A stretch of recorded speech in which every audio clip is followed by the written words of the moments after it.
प्रधानमंत्री जी Vivekananda rock memorial पर गए हैं। 45 घंटे की वो ध्यान और साधना कर रहे हैं और इसके पहले भी 19 में वो केदारनाथ में किया था उन्होंने। विपक्ष इसको लेकर हमला कर रहा है, लेकिन इसका धार्मिक क्या महत्व है?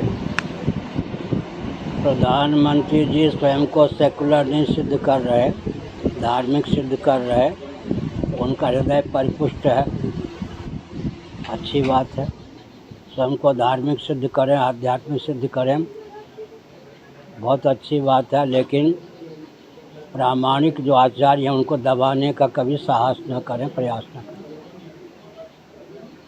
क्या किस तरीके की साधना होती है, इससे किस तरीके का फल, आध्यात्मिक इसका धार्मिक महत्व? ऐसा है, कोई भी साधन हो उसके 3 फल होते हैं। चित्त की शुद्धि, फिर समाधि, उसके बाद तत्व ज्ञान से मोक्ष। धर्म ते विरत, योग ते ज्ञान, ज्ञान मोक्ष पद वेद वखाना। दानम स्वधर्मो नियमो यमश्च श्रुतम च कर्माणि च सद्व्रतानि। सर्वे बनो निग्रह लक्षणांतः परो ही योगो मनसा समाधि। कर्म योग का फल है चित्त शुद्ध हो जाना, उपासना योग का फल है चित्त समाहित हो जाना, ज्ञान योग का फल है मोक्ष मिल जाना। 3 फल हैं। बाकी जो साधन होते हैं रिद्धि सिद्धि के लिए भी होते हैं।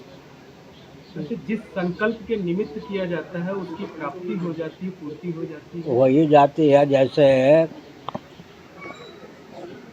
गणित में ज्योमेट्री आदि में साध्य होता है, उसकी सिद्धि प्रोसेस के द्वारा होती है या नहीं?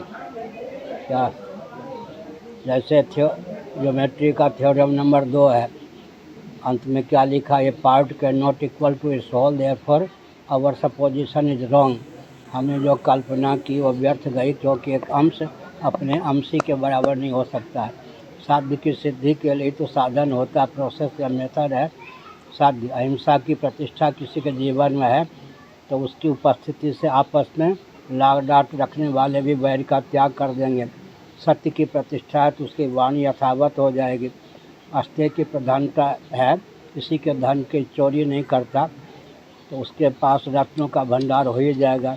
ब्रह्मचर्य की प्रतिष्ठा है तो पर्याप्त बल उसको मिलेगा। अपरिग्रह की प्रतिष्ठा है तो पूर्व जन्म की स्मृति होगी। इसलिए यम का, नियम का, आसन का, प्राणायाम का, धारणा का, ध्यान का, समाधि का फल है। फल का मतलब है उपलब्धि।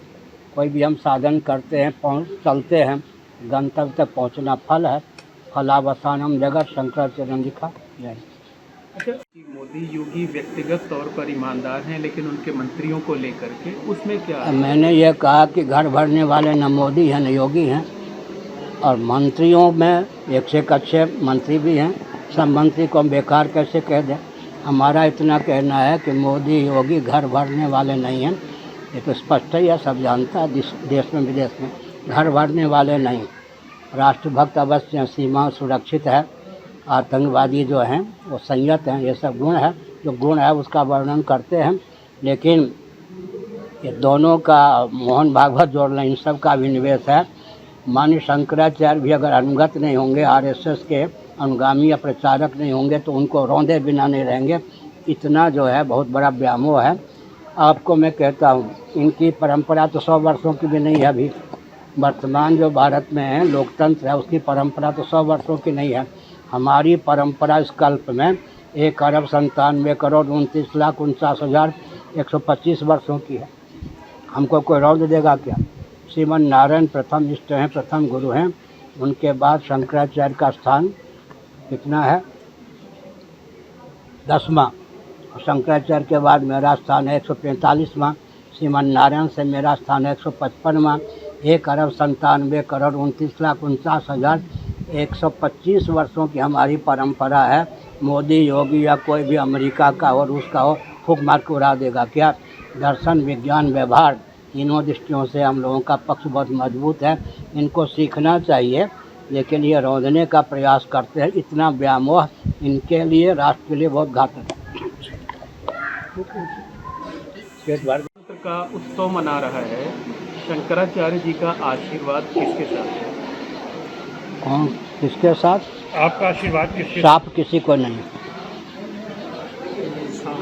श्राप जिसको कहते हैं, श्राप किसी को नहीं है। आशीर्वाद का मतलब मैं किसी दल का हूँ नहीं, और सत्ता, लोलुपता, दूरदर्शिता भारत में राजनीति का पर्याय है।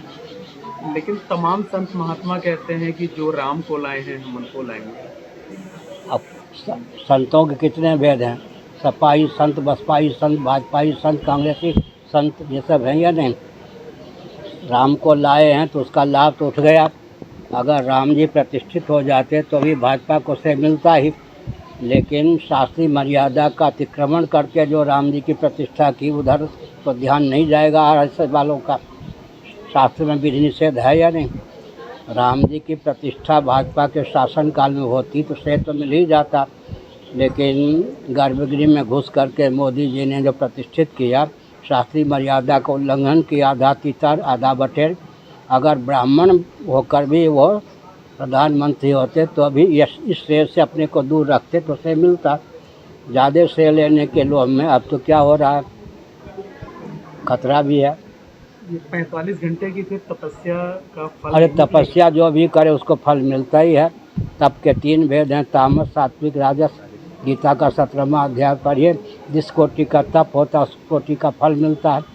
तप के द्वारा ही तो बल और वेग की प्राप्ति होती है। जो अच्छा ही है किसी में उसको अच्छा मानना चाहिए। 4 जून को नतीजे आएंगे तो क्या लग रहा है कि 4 जून को नतीजे आएंगे तो क्या लग रहा है सरकार? मैंने इस पर ध्यान ही नहीं दिया कौन सी पार्टी आएगी कौन सी नहीं आएगी।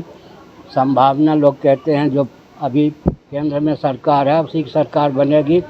हो सकता है मत वोट की संख्या कुछ कम हो, सरकार उसकी बनेगी, लोग कहते हैं।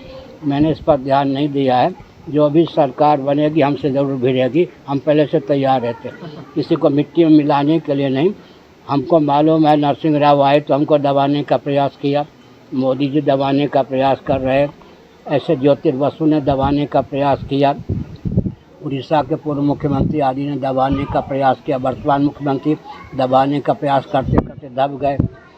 जो आएगा हमसे ज़रूर भिड़ेगा। हम किसी से भिड़ते नहीं, किसी से डरते नहीं, हम तैयार रहते हैं सब। अच्छा, अब अभी कहा जा रहा है कि मौजूदा सरकार में सनातन धर्म का प्रचार प्रसार हुआ है, सनातन धर्मी सुरक्षित हुए हैं, कहा जा रहा है। ठीक है, तो फिर मैं क्या करूं? अच्छा, देश में मोदी जी की सरकार है, आप यूपी में हैं, यहाँ योगी जी हैं, दोनों के बारे में आप क्या करें? अब किसी व्यक्ति की समीक्षा करवाना हमसे उचित नहीं है ना। हाथी साल जलपाना ठीक नहीं है। मोदी, योगी, मोहन भागवत तीनों मेरे परिचित हैं, लेकिन इनको हमसे क्या खतरा है कि एक आतंकवादी को देश विदेश में शंकराचार्य बना घुमा रहे। इधर आपका ध्यान नहीं जाता क्या? आपका ध्यान इधर नहीं जाता? सुनिए, एक था सुयोधन, सु को हटा देते तो दुर्योधन हो जाता। एक था सुयोधन, वो पांडव और पांडवों के पक्षधर को यातना देता था। उसके राज्य में पांडवों के राज्य की नकल होने के कारण आम जनता प्रसन्न थी। इसी प्रकार से परंपरा प्राप्त जो शंकराचार्य हैं उनको मिट्टी में मिलाने का, उनको नीचा दिखाने का, अनुगत करने का जो व्यामोह मोदी, योगी और मोहन भागवत में है, ये राष्ट्र के लिए, उनके लिए बहुत घातक है। समाज के लिए कितने भी उपयोगी हों, मूल पर आघात करते हैं या नहीं? महाराज जी